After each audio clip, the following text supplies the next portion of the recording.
সম্মানিত ভিউয়ার্স, আমি আজকে দেখাবো কিভাবে এনটিআরসি এর ষষ্ঠ নিয়োগ বিজ্ঞপ্তির ফলাফল দেখা যায়। আমরা প্রথমত এনটিআরসি এর ওয়েবসাইটে প্রবেশ করব ntrca.gov.bd-তে। এরপর আমরা দেখি যে নিচের দিকে একটু যাই, এখানে নোটিশ বোর্ডে আছে ষষ্ঠ নিয়োগ বিজ্ঞপ্তি 2025-এর ফলাফল প্রকাশ। আমরা আরও নিচের দিকে আসি, নিচের দিকে আসলে আমরা এখানে পাবো ষষ্ঠ নিয়োগ সুপারিশ বিজ্ঞপ্তি 2025 নিয়োগ সুপারিশ ফলাফল। আমরা যে নিয়োগ সুপারিশ ফলাফলটা আছে, এই যে সুপারিশ ফলাফলটা আছে, এরপর একটা ক্লিক দেব। এর ভিতরে প্রবেশ করলে আমরা এমন একটা ইন্টারফেস দেখতে পাবো। এই ইন্টারফেসটায় আমরা দেখতে পাচ্ছি notice board, e application, list of vacant post, e result, recommendation, institute section, USEO, DO, customer care ইত্যাদি ইত্যাদি। আমাদের এত কিছু লাগবে না, আমাদের লাগবে ই রেজাল্ট পাবলিক সার্কুলার। আমি এটাই প্রবেশ করলাম। প্রবেশ করার পর আমার এমন একটি ইন্টারফেস এলো। ইন্টারফেসে আমার প্রথমে আছে e result for public view, e result for institute view, e result for applicant view. আমার পাবলিক ভিউ যদি আমি যাই তাহলে দেখা যাবে যে পাবলিক ভিউয়ে সারা বাংলাদেশের সকল প্রতিষ্ঠানে ইন নাম্বার জানা থাকলে সে প্রতিষ্ঠানে কোন কোন শিক্ষক নিয়োগ হয়েছে, কোন বিষয়ে শিক্ষক নিয়োগ হয়েছে সেটা দেখা যায়। তো আমরা একটু রেজাল্ট ফর পাবলিক ভিউতে ঢুকি। ঢোকার পরে আমরা দেখি যে আমাদের এখানে ইনস্টিটিউট চয়েস দিই, ডিস্ট্রিক্ট, ইনস্টিটিউট অফ ডিস্ট্রিক্ট। আমি এখানে প্রবেশ করলাম, চয়েস ডিভিশন দিলাম। যেহেতু আমি চাকরি করি ঢাকা, আমি ঢাকা ডিভিশনে, যদিও আমার বাড়ি খুলনায়, তো আমি ঢাকা ডিভিশনে ঢুকলাম।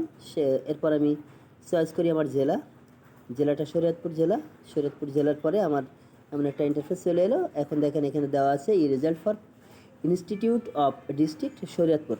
এখানে 10টা শো করছে, 10টা, আমি এখানে 100টাও দিতে পারি, 100টা শো দিতে পারি।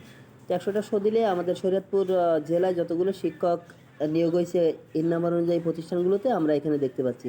তো আমি যদি ইন্ডিভিজুয়ালি আমার প্রতিষ্ঠানটাই দেখি তাহলে দেখা যায় যে আমার এখানে ইন নাম্বার দিলে আমি অটোমেটিক আমার প্রতিষ্ঠানে ঢুকতে পারি। আমার প্রতিষ্ঠানে ইন নাম্বার 113510।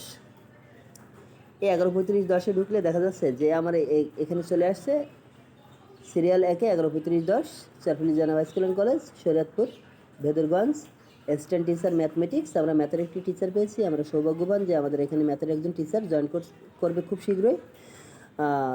স্যারের নামটা আমরা একটু দেখি, 18 ব্যাচের স্যার রাকিবুল ইসলাম। তো ধন্যবাদ স্যারকে আমাদের এখানে আমাদের প্রতিষ্ঠানটা চয়েস করার জন্য। এবার আমরা একটু ব্যাকে যাই। ব্যাকে গিয়ে দেখি যে আর কিভাবে কি করা যায়। আমরা এছাড়া আরও প্রতিষ্ঠান সার্চ করতে পারি, যে প্রতিষ্ঠানগুলো এখানে যদি দেয়, এভাবে 113510 দিয়ে আমরা আরও প্রতিষ্ঠান সার্চ করতে পারি। অন্যান্য প্রতিষ্ঠানের ইন নাম্বার জানা থাকলে আপনারা দেখতে পারবেন। এই যে ইন নাম্বার জানা থাকলে অবশ্যই আপনারা আবার এভাবেই দেখতে পারবেন। ঢাকা ডিভিশন, চয়েস শরীয়তপুর, এরপরে আছে কি, আমি এখানে দিলাম 113500।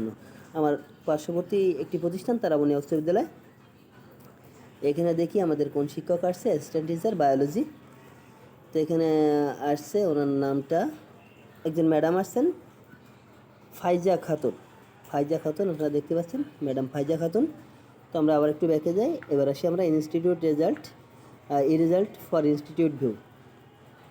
এখানে ইউজার আইডি আর পাসওয়ার্ড দিলে আমাদের ইউজার আইডি আর পাসওয়ার্ড আমার জানা আছে, আমি এটা দিলাম। ইউজার আইডি পাসওয়ার্ড দিলে আমরা লগ ইন করলে আমরা ভিতরে দেখতে পাবো যে আমাদের কোন টিচার যোগদান করছেন। তো আমরা এখানে পাবলিক সার্কুলার 2025-এ সিলেক্টেড ক্যান্ডিডেট লিস্ট আমরা এখানে দেখতে পাচ্ছি যে এখনও শো করতেছে না। তো আমরা একটু ব্যাকে যাই। ব্যাকে যেয়ে আমরা যদি এখানে এই রেজাল্ট ফর অ্যাপ্লিক্যান্ট ভিউ দেয়, তাহলে অ্যাপ্লিক্যান্ট ভিউতে অ্যাপ্লিক্যান্ট তার রেজাল্টটা এখান থেকে তার রোল নাম্বার এবং ব্যাচ নাম্বার এবং রোল নাম্বার, এখানে রোল নাম্বার দিয়ে উনি তার রেজাল্টটা দেখতে পাবেন। এভাবে ক্যান্ডিডেট তার নিজস্ব রেজাল্ট দেখতে পাবে, তার কোন প্রতিষ্ঠান চয়েস করছে।